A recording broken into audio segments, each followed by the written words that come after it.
Where my Niners at, baby? I know we at. We're in first freaking place. 4-1. Just defeated the Rams at home. Sent them back. And right, we sent them back. And, yo, you can't tell me that this game right here wasn't all grit. All grit. All grit.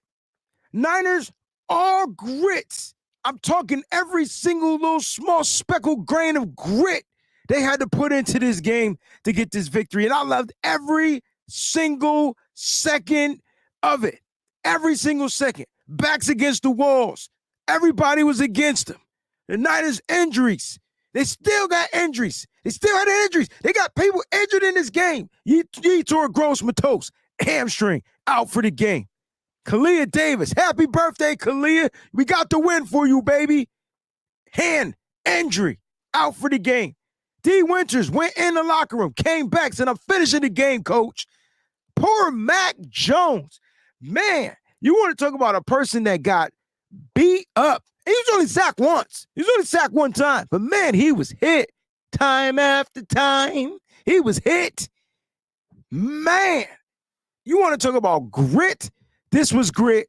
I've never seen the Niners figure out a way how to win a game this gritty. And we got to give a round of applause to that Robert Saleh's defense. That sealed the deal. It's the first overtime game of the season. And the Niners get the overtime win. The Niners are 3-0 with Mac Jones.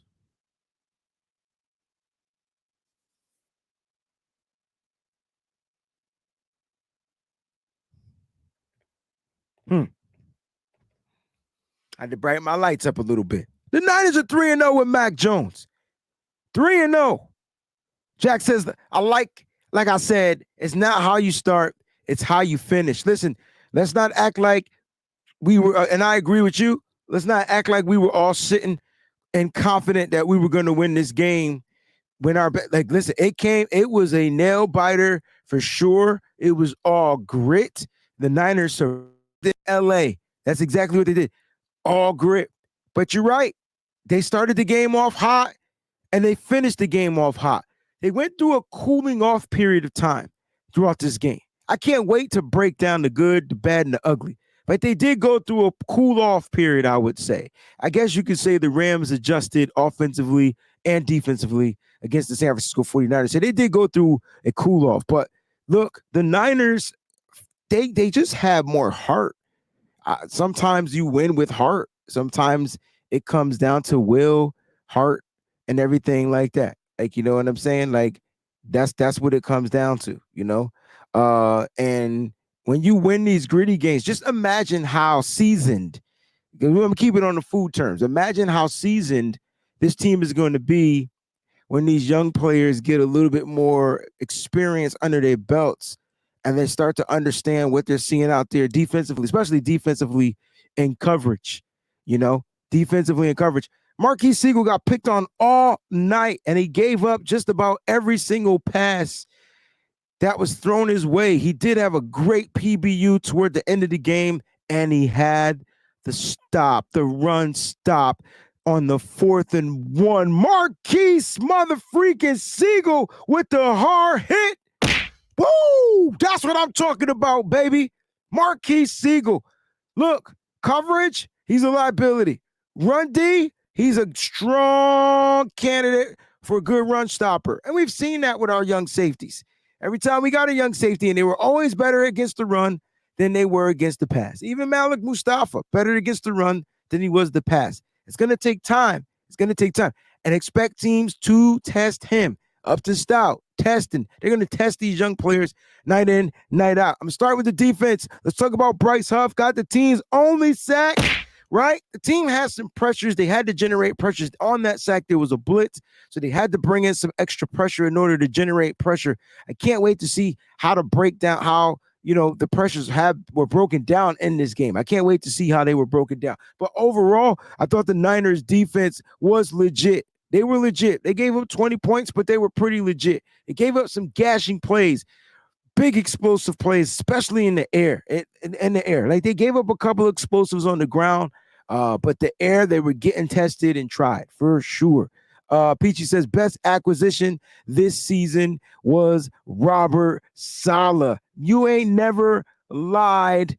And again, you go back to the Jaguars game. I think it was a fluke. We turned the ball over 4 times. In this game, we won the turnover battle. We did 2-0. You win a turnover battle, you win the game. You lose the turnover battle, you lose the game. Now, I'm not going to lie. I picked the Niners to lose this game, but I told everybody how they could win this game. And I said that they had to play a clean, non-turnover game. And they did that, and they got the win. They snuck by and got the dub. They did not make any mistakes. Tons of penalties, but 0 times did they give the Rams this ball, the ball. And for the number 1 team in sacks, they held the Rams to 1 sack. 1. It came at the end of the game. Kobe got beat. 1 sack. They held the number 1 team in sacks this year to 1 sack. We're talking about a beat-up offensive line, offensive players missing, and let's talk about the offensive juggernauts of tonight. Let's start with Mac Jones. Mac who? Mac Jones. Mac Jones. Who? Mac Jones. Let's start with the Mac attack, baby. Return to the Mac. Big Mac. Speaking of Big Mac, I told everybody on my live, when I'm done here, I'm going to McDonald's. I'm going to get a Big Mac, and I'm probably going to throw it up because the shits are disgusting. But I'm going to get one in light of Mac. It's Mac tonight. Mac Jones looked really good. 40. Oh, man, I'm not going to be happy when I got to break down these damn Mac Jones pass attempts. 49 pass attempts. 49 times he stepped back to throw the ball. 33 completions, 342 yards. Mac was ringing in the yards. Show that money, baby. Mac was ringing in the yards, 7.0 yards per attempt, 2 touchdowns. He did get sacked one. He had the long of 35. At one point in this game, he was like 7 for 7, perfect passer rate, 158.3. I think it was just pass. Like they were forcing us to pass the ball. We did run the ball a little bit better. I will say that. We did run the ball a little bit better, but yeah, it is what it is. But Mac Jones, I thought had a pretty solid, decent game. Guy got beat up, man. After that, who was it that they said that it should have been a penalty.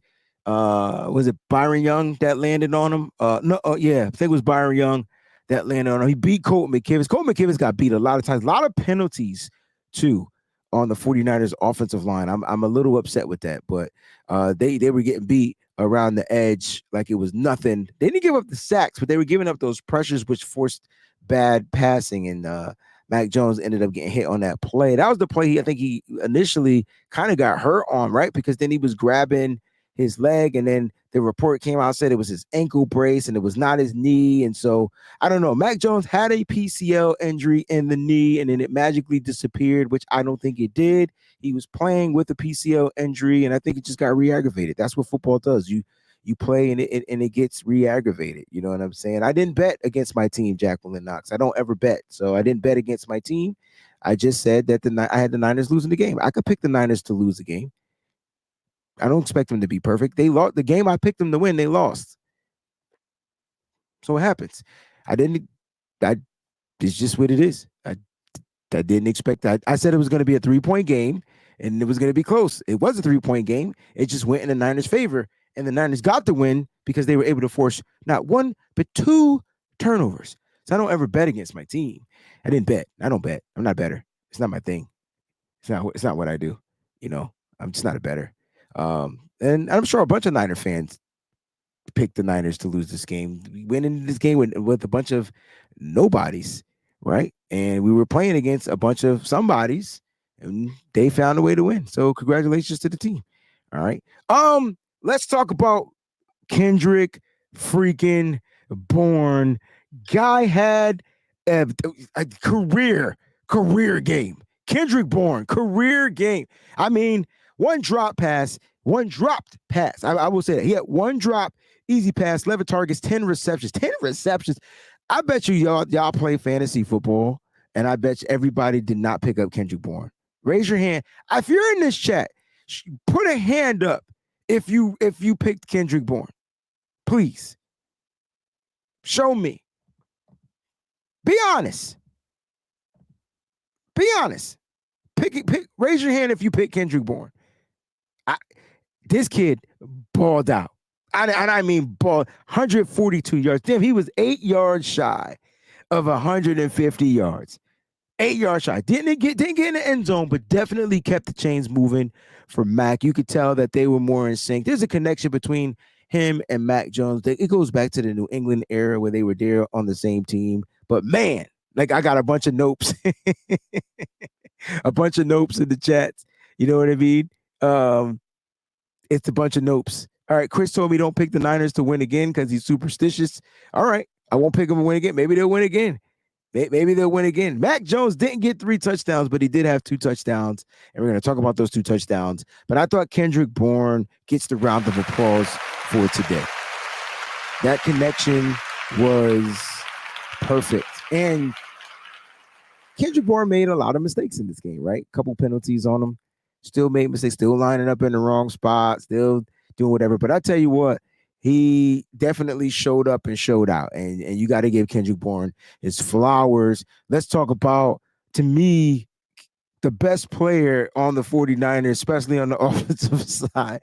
And Christian McCaffrey, kind of boring today, but was still efficient, right? Still efficient. If you started him in fantasy, you got almost 30 points. So 27.9 points, 22 carries for him. He carried the ball 22 times, and the yards per carry is going to be 2.6. It's not going to be a lot. He only had 57 yards, no explosive runs. They made sure that the Niners didn't have any explosive runs. And a lot of those crazy carries came on that when they had the ball like on the 1 yard line, and we were trying to get away from that, the 2 yard line or wherever, that crazy punt that landed the ball. That was crazy. So a lot of the dumb carries came from that, but he continues to be a surge in the receiving game. 9 targets, 8 receptions, 82 yards for him, and a receiving touchdown. He continues to get the receiving touchdowns, and it's just amazing. It's just amazing. I know we're not used to seeing Christian McCaffrey kind of be utilized this way, but I think this is all part of the plan. Because as defenses wear out throughout the remainder of the season, that's when you hit them really hard with this rushing attack. Defenses will wear out. They start off hot, they will wear out. Trust me. And then you just keep pounding, you keep running the rock. Not much from Brian Robinson Jr., 5 carries for 12 yards. They're just not using him as much. You had the negative -1 yard by Kyle Juszczyk. We got to talk. We have to have a conversation about the Niners not being able to run the ball in, period. Like, the Niners are 4-1 without any rushing touchdowns. Like, we're 4-1 and can't run the ball into the end zone. Wow. We're 4-1. We're in first place, and we can't run the ball into the end zone. So do we kind of just fall back and just let the team do what it needs to do to win games? Because that's where I am now. Do I want a rushing touchdown? For sure. Do we need a rushing touchdown? I would like it. Do we need it? Probably not. We've won 4 games without a rushing touchdown. So at this point, do what you got to do. Do what you got to do. Do what you got to do. Jack says KB had a great game. For sure. And I'm not finished with the defense. There's still some highlights on defense, but I wanted to really focus on the offense because we talk about the defense all the time. Like, the defense is the heart, the soul, the mind, the body, the spirit. It's the team. It's carrying the team. But I really wanted to show some love and shine some love on the 49ers offense tonight because the offense definitely looked a lot better. They looked like a well-oiled machine at the majority parts of this game. So I wanted to highlight those guys for sure. Jake Tonjes, is continuing to surge to me as tight end one as while George Kittle remains on the IR. Like Jake Tonges is playing Pro Bowl football. And I can't wait to see where they have him ranked as far as tight ends. But I believe he has 3 touchdowns on the season. And he's not getting all those big yards that like we see from explosive tight ends or whatever like that. But man, he is super serviceable on the field. He had 11 targets, 7 receptions for 41 yards on tonight. Like Jake Tonges continues to take strides as like a top tight end in the league. He just needed the opportunity and the space, the time to go out there and show what he could do. Great hands. He looks good. And it's good that we have both of those guys, but Tonges could back-to-back games with touchdowns. Back-to-back games with touchdowns. Sound the alarm. The Niners might have a hidden gem in Jake Tonges, and he's been here for a while. We've just never got a chance to unleash him due to depth and rotation. So maybe this is something that the Niners got in store. With these I saw 3 tight ends on that play. Still couldn't find a way to run it in. But at the end of the day, like Jake Tonges is definitely a help in the receiving game. I think Luke Farrell's mainly used in the blocking game, So offensively, Mac Jones, Kendrick Bourne, Christian McCaffrey, Jake Tonges were the mans. Demarcus Robinson had some big catches in this game as well. MVS had a big catch in the game for 9 yards. And look, this is what you're going to get at this moment because we're currently without Ricky Pearsall, Juwan Jennings, and Brandon Ayuk. And just imagine what it's going to be like when those guys come back. We are 4-1 without our top 3 wide receivers. So it's only going to get better. I just want everybody to understand that it's only going to get better. It can only go up, It can only go up from here. So offense is going to get better. Will it get better as far as the run blocking? We just got to keep at it. I think you just keep at it. You keep wearing out these defenses and, because the more we put our quarterback in, position to drop back and throw the ball, the more he's going to get hit and the more he's going to end up injured. All right. Special teams. All right. In the chat, if you had to grade special teams on last week against the Jaguars, what would your grade be? Oh, I could do polls. I'm sorry. All right. So no, in the chat, you do that. All right. So what would you grade special teams against the Jags? And then I'm going to create a poll question. What would you grade? Or how would you grade the special teams versus the Rams? I want to see if there's an improvement. So put your answers in there from the Jags and then vote on the poll question right here. And then no, there's not going to, you can't give them an F. You can't give them an F. There is no Fs. We're not, because the special teams didn't play F football today. All right. So, let me know. All right. So we got some poll votes going on right now. Oh, I like this in there. So last week, man, I thought special teams was the worst unit on the football field. They gave up the touchdown. So maybe I probably gave them an F last week. I'm not going to lie. That would have been my grade. This week, they were a lot different. And I was doing a show with my partner in crime. And I was saying to him, it hit me during the show why special teams struggled last week.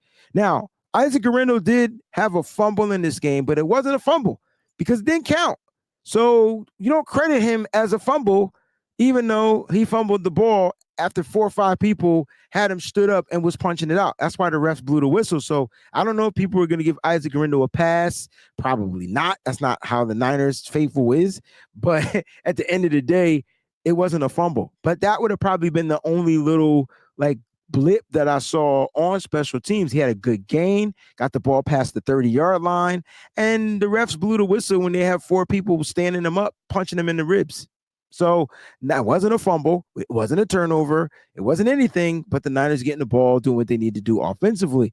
So special teams, in my opinion, it's just night and day from last week. And I think the big thing is you got Renardo Green back on defense. So Darrell Luter Jr. goes back to his gunning spot on special teams. It made sense. I'm like, oh, Darrell Luter Jr. was playing freaking starting that cornerback last week because Renardo Green was out with a neck injury. So he played this week. He played good too. No penalties on him, right? And then Darrell Luter Jr. goes back to his spot, and special teams just looks that much better on coverage. And that, to me, was a big missing factor in the Jaguars game, and the reason why that touchdown even happened. So that was fixed. But Eddie Pinheiro, what a find. Eddie Pinheiro, what a find. He may just be the greatest in-season acquisition that the 49ers made this year, right? In season, because it was kind of like during the season. Jake Moody had made the starting roster, and Eddie Pinheiro came in and was like, I'm going to replace you, and bada boo, bada bing. I don't know where Eddie was playing, but at the end of the day, Eddie is this team's great hope, because you don't have to necessarily, you don't have to have the pressure of always having to score a touchdown. You have a kicker that you're confident in that can go down there and kick the ball through the upright. Now, I ain't gonna lie, that last kick was kind of iffy, but it went in. I'm a big believer. As long as it goes in, it counts, right?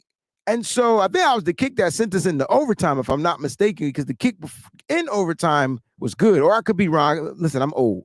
But at the end of the day, Eddie De Niro Pinheiro, however you say his name, has been money. He's 10 for 10 for the San Francisco 49ers. We got to give him the foghorn sound. He doesn't have any touchdowns, but man, this dude is balling and saving the day.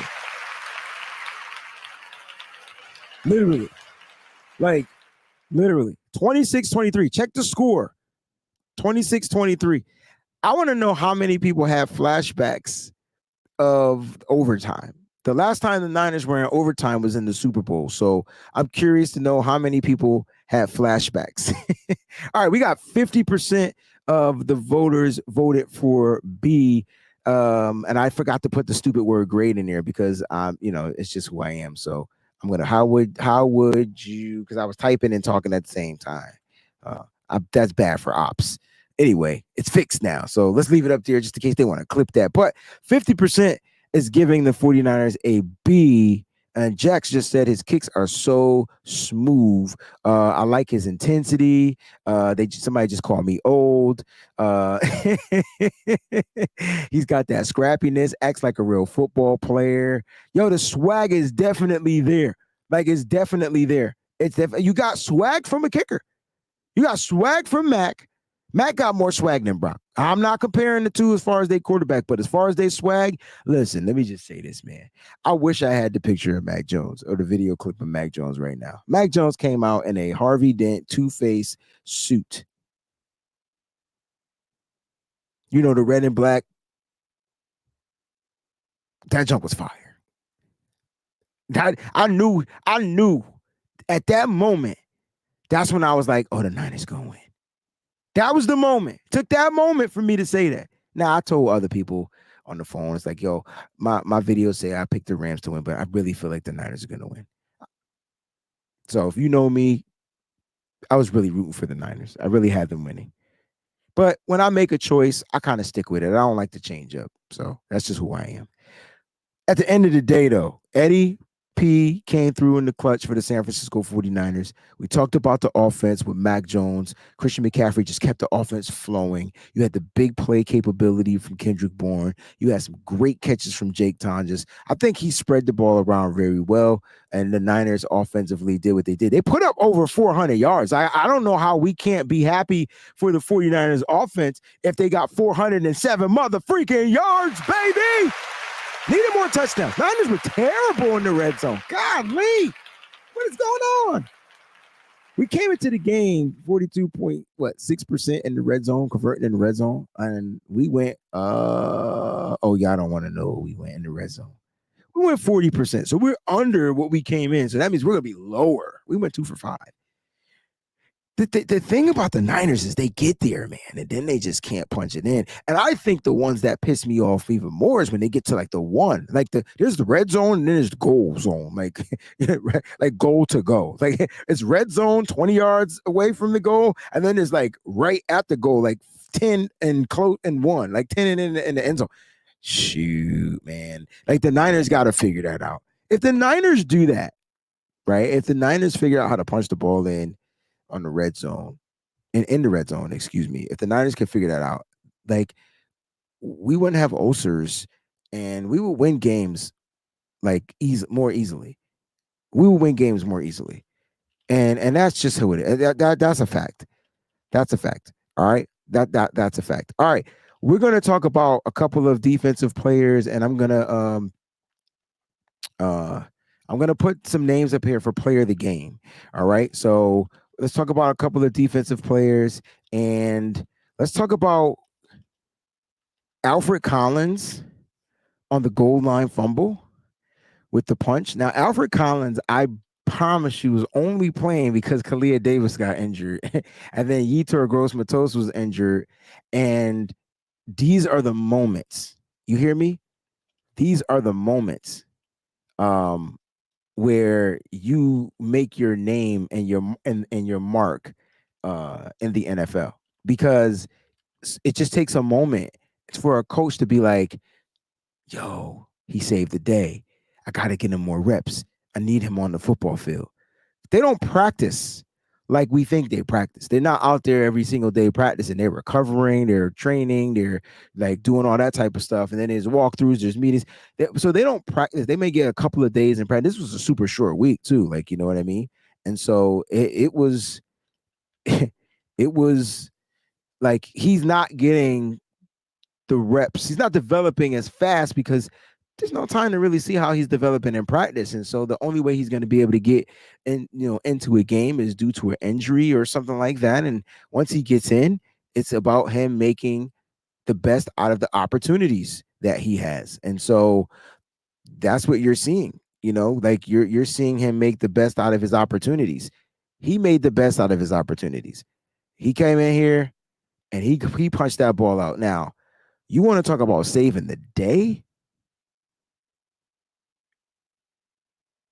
And so I think that's the question, right? Like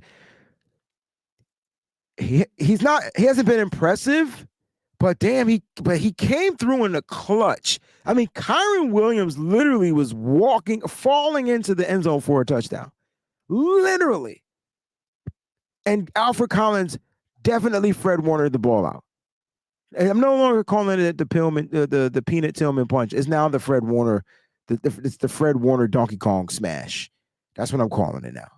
Tillman is retired. Fred Warner is playing. He's perfected it. It's like Anakin and Darth Vader. Like Fred is taking over. You know what I mean? They were the same person, but Anakin and Luke. I'm sorry. Fred Warner is taking over. I love it. I loved it. Goal line smash. That's what I would call that play, because he literally smashed the ball out. So back-to-back goal line smashes for the San Francisco 49ers. Back-to-back goal line smashes for the San Francisco 49ers. Because on the last play of the game, you get the Marquis Siegel stop. Nobody's voting for Siegel. Nobody's voting for Collins. I love it. This is an offensive poll. I love it. I love it. But if Marquis Siegel doesn't make that 4th and 1 stop, Rams win this game.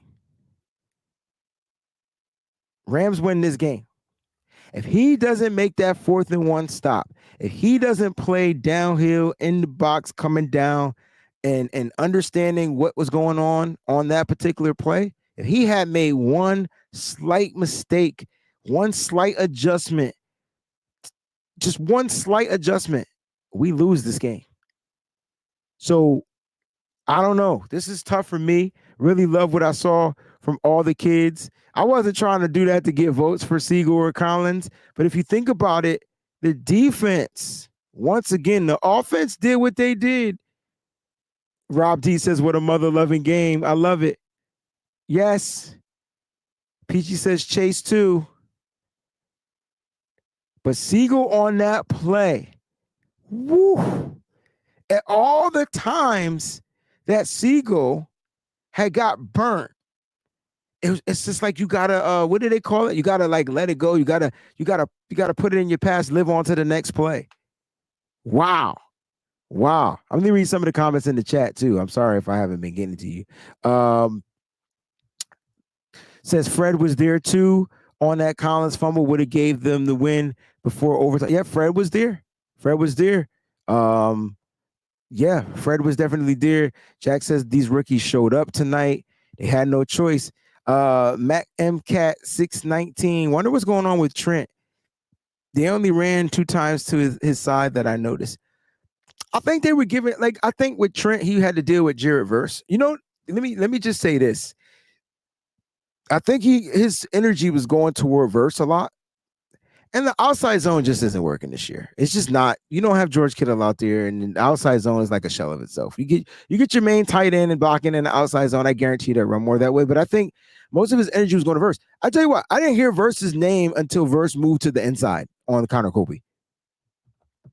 Now, I'm not saying Verse didn't beat Trent Williams tonight on a rep, but Trent definitely got the best of Jared Verse tonight. And the only time you heard Jared Verse was in the third, fourth quarter, and it was when they moved him inside of Trent and put him on the rookie. Trent's still that guy. For a lot of people that feel like he's not that guy, Trent's still that guy. He says other games too, though, they haven't ran much to his side. I just don't think I just don't think they're running a lot of outside zones, especially to the left side. I think they feel like they're weaker on that side. I think they trust Pooney and McKivitz more running it to the right side because they're the vets. But who knows? I know once George Kittle returns, we can be happy for outside zone. All right, player of the game, 44% round of applause goes to KB Kendrick Bourne, right here by the Bleacher Report crew. The family right here, man. And I appreciate y'all for jumping in here. You know what I'm saying? He says Trent's been struggling this year. He's going to retire for sure. He has been struggling in a couple of games. A couple of games he's struggled, and he's been good in a couple of games. So I can't wait to see. I can't wait to watch it on film just to see it. Because I watched the last game on film. A lot of people felt like Trent played poor, and I didn't see that on film.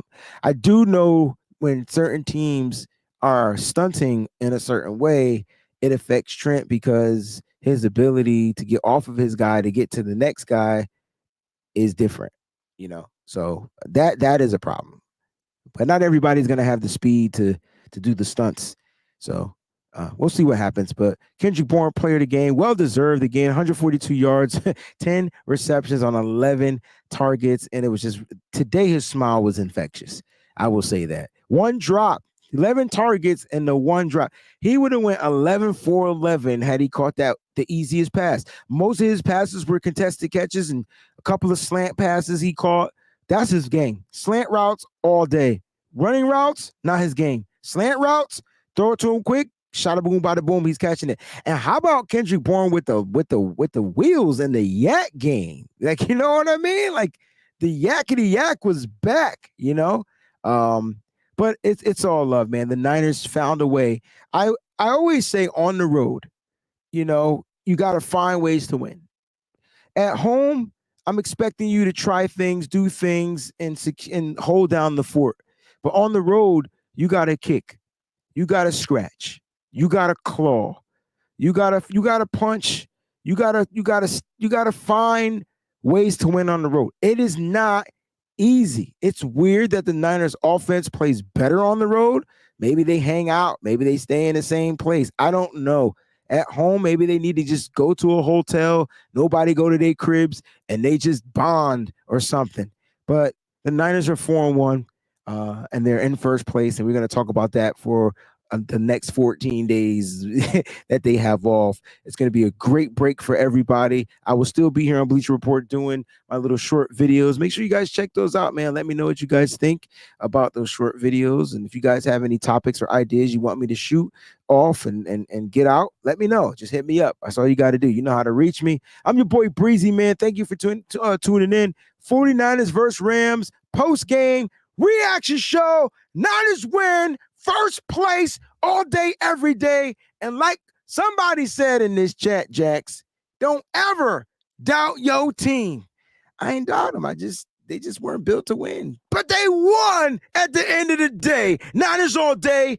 I'm out. Peace. What's up, faithful? Thanks for watching. Hit that like button. Don't forget to subscribe. And make sure you check out some of the other cool videos.